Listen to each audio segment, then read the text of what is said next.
Yes, the Australian dream. Home ownership, having a plot of land. It's what everybody here has dreamed of. It's what they want, and it's always been an achievable thing. Well, until recently. And property prices now here in Australia, man, they've gotten out of control. And Australia, we are seriously in trouble. And I just want to play this video, show you what 145 grand in Melbourne will get you. 307 1 Wellington Road. Come check out this apartment. And we are in. This is Box Hill apartment. So, toilet, kitchenette, study, bedroom, balcony. So we're going to flick over this way to see it. This is it. Bedroom. I'll do so you can probably see better. The bedroom, the kitchen, the toilet, and the study. Now let's check out some of the perks, like the tram and the bus. Around the corner, massive parklands and hospitals, both Box Hill and Epworth. Now the train station is just here, but the real kicker here is Box Hill Central. It's like you're traveling overseas, but you're still in Melbourne.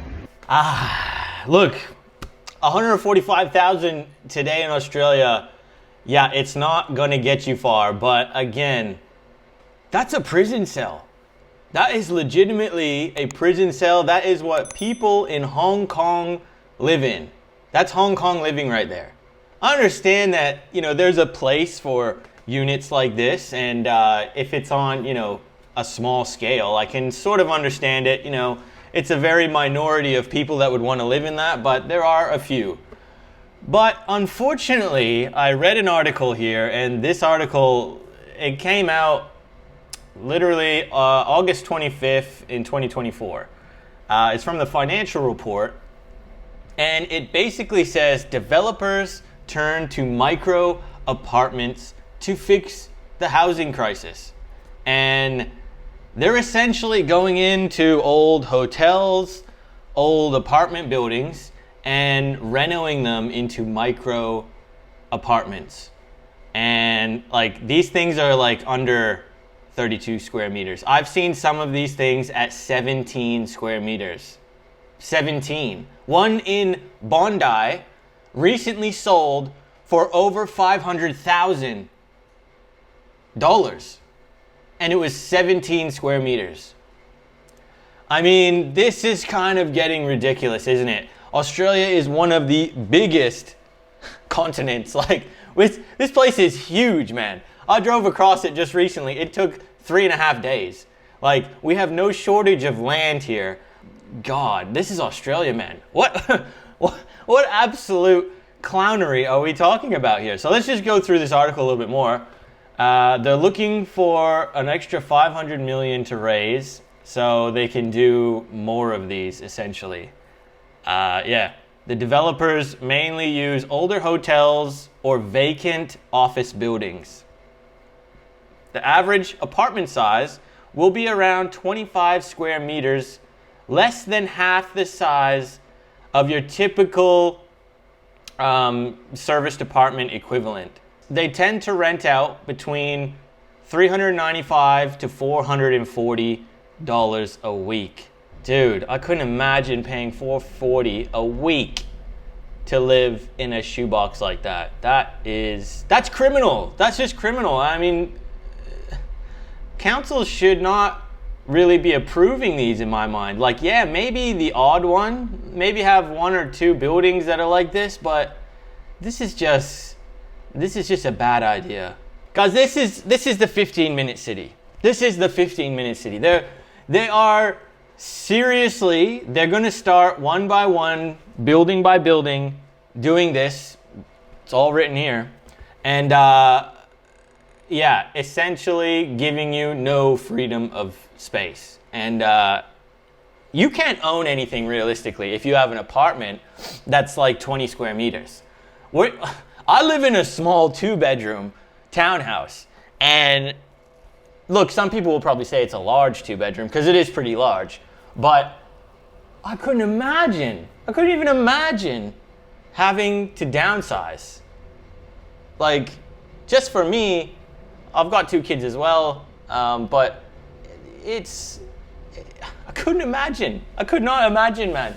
And even if the kids were out of here, I could not imagine. I couldn't do it. I'm already like having to organize and buy those, where can I put this? Where can I organize this? Imagine you're in a 20 square meter apartment. The whole agenda again of these 15-minute cities: own nothing and be happy. And everything's 15 minutes away from you. You never leave your area. It's like that's all you do. 15 minutes anywhere in a circle, but done. And no car, no lavish lifestyle inside, nothing to make you, man. Like, this is scary stuff, man. And this is Australia. Now, it's really interesting here because there's another article on Domain, and this is from 2017, so October 16th, 2017. It says, goodbye to micro apartments as New South Wales increases minimum size of new studios. Shows a picture of this lady in her 22 square meter studio apartment in Bondi. No thanks. It's basically saying they're making the minimum size 35 square meters.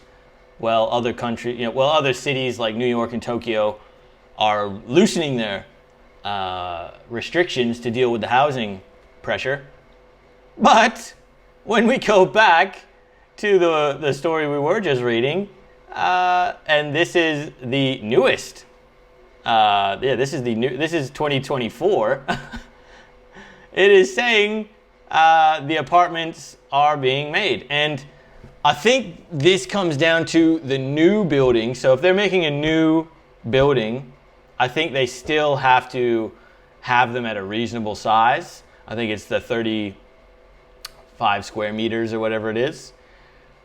But they're basically saying here in this article that under the housing pressure, old buildings, hotel rooms, office buildings, they can be made into tiny little homes. So less than 25 square meters, which is absolutely crazy, man. Just look at this floor plan. This floor plan is just depressing, man. You got barely enough room to swing a door in this hallway. You only got a single bed. It's not even a double. Like a tiny ass balcony. Bro, where could you put anything? I don't even know where you'd put your clothes.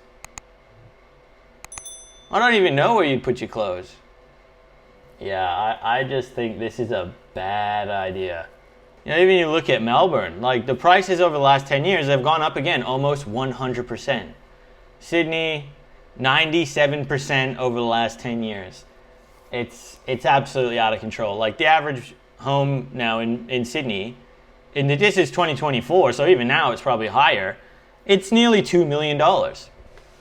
We're really in a struggle here because with the immigration of this country, they've just opened the borders. I remember when I first moved to this place, it was one of the hardest countries to move to. And I was lucky because I am a New Zealand citizen. I'm a Canadian and I'm a New Zealand citizen. So I moved here, became a permanent resident, and I was fortunate enough to be able to do that. I had plenty of friends who were tradesmen, worked in the mines, worked in the construction field, and they were trying to essentially get visas to stay because Australia needed workers at that time. And many of them, many of them got kicked out of the country. Just was how it was, is what it was, and it was a really hard place to stick around here in Australia. You could come for a working holiday visa, but if you wanted to stay, not easy. And now, since COVID, man, every Uber driver, Uber Eats, bloody, it's crazy, bro. Like, they're all, I say, well, like, I've just moved here. Like, do you know anywhere I could, like, what do you mean you just moved here? Like, how did you just immigrate here? You're Uber driving. Like, where's the skill? It's crazy, man. And literally, all I can see in my mind is that the government is flooding people in here, opening the borders essentially, just to get more people to tax. They got more people they could tax. the housing market gets pinched, causing houses to go up. All of these people in parliament have like 3, 4, 5, 6, 10 investment properties. They're all loaded to the hilt with investment properties.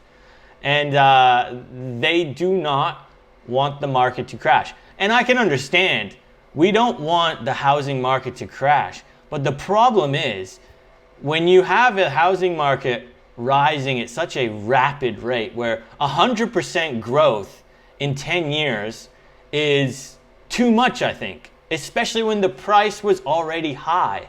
So if you could have just stabilized the market, had subtle increases, it would have made a lot more sense.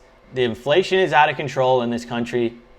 The money is just losing value every day. Every day, this is just losing value. We're like 62 cents currently to the US dollar. I'm going to the US in a month, and I am not actually looking forward to it because it's going to cost me an absolute fortune.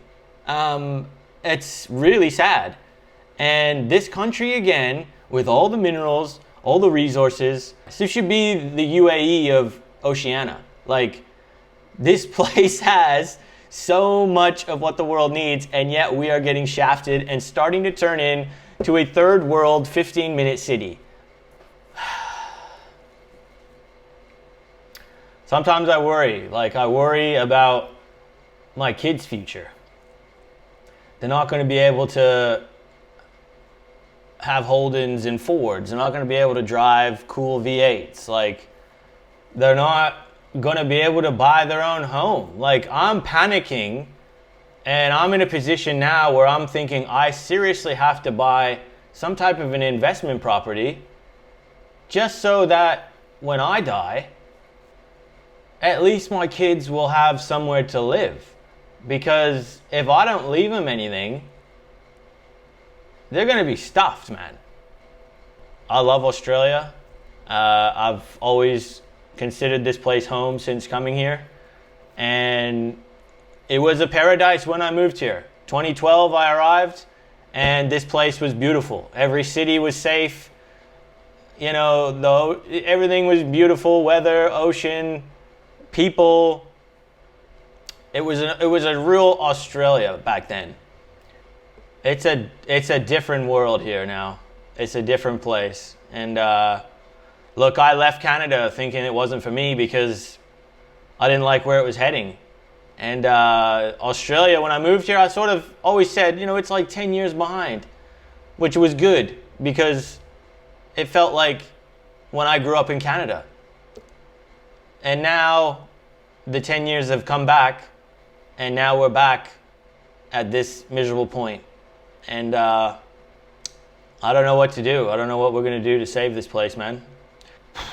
Guys, I don't know when this video comes out, but I know it's around, I know we're close to Australia Day, so I want to wish everybody a happy Australia Day, and make sure you celebrate it. Don't let any clowns tell you any otherwise. It isn't an invasion day. It isn't a genocide day. It is Australia Day, and you should be proud of it.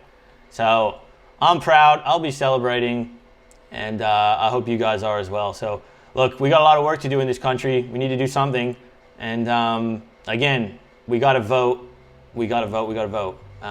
The election's coming up, and we definitely need a massive change. So again, hope you guys enjoyed these videos. I mean, I don't like talking about the depressing stuff, but if you do like what I talk about, support me by subscribing, hit the like button, leave a comment.